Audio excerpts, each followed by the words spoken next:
ଶୁଣିବା ତାର ଅନୁମତି ଅଛି सब नाटा कोन घर को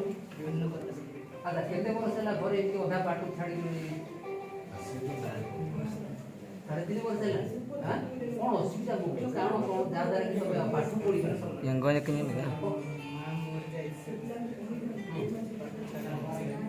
देखिले सर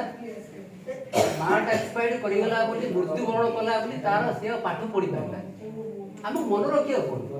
मु बारंबार कोछि ना पाठ पढार केतरा कारण भी अछि कोन निर्दिष्ट असुविधा रे से कोइ पाइबो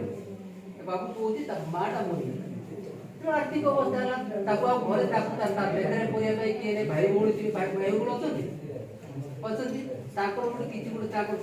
देखरा परिया पाई ता ये चेष्टा कला जे घर किमती परिवार किमती परिपोषण पाई नो हां ठीक अछि बस सर आउ जण